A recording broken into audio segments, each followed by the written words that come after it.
kan sige det. I dag kan jeg vise jer et trylleri, jeg faktisk selv har fundet på. Med et bunke kort. Jeg skal helst gerne være 55 kort. Og det er det, for jeg til efter. Så skal jeg lige prøve at blande den her. Tak.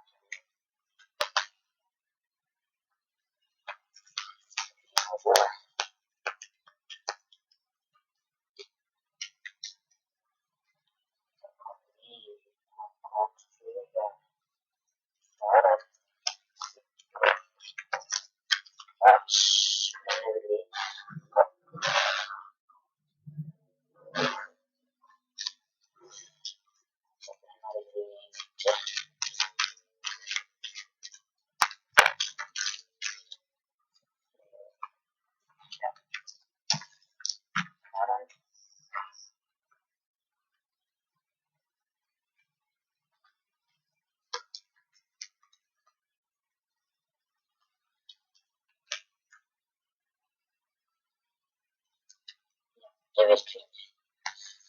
Godt. Så. Jeg kan se. Ja.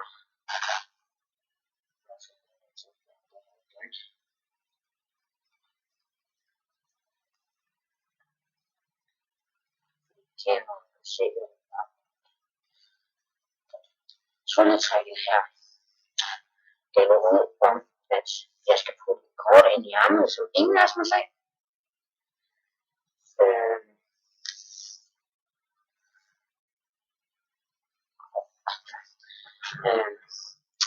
Og så skal jeg finde nogle kort her i bunken, som jeg håber skal passe til det kort, jeg har i ærmen. Nu har jeg ikke noget kort i ærmen.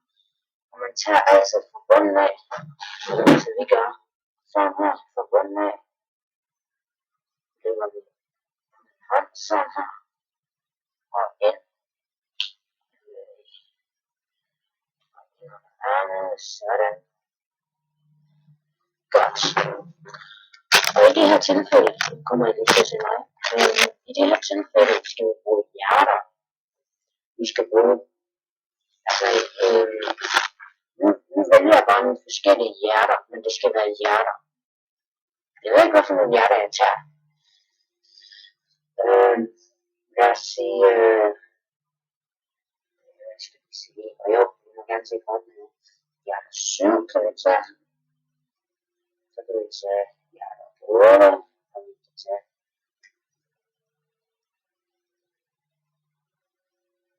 hjerter 6, og knejt, og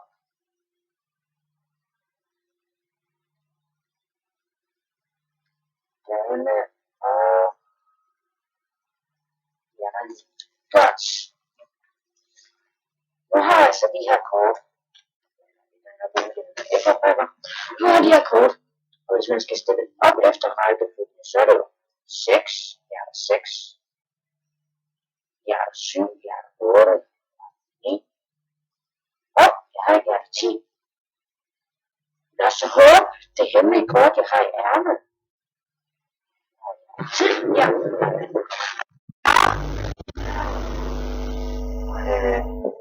Jeg er i gang med at lave noget computer. Okay. Så lad os se det hemmelige kort. Hjerter 10. 6.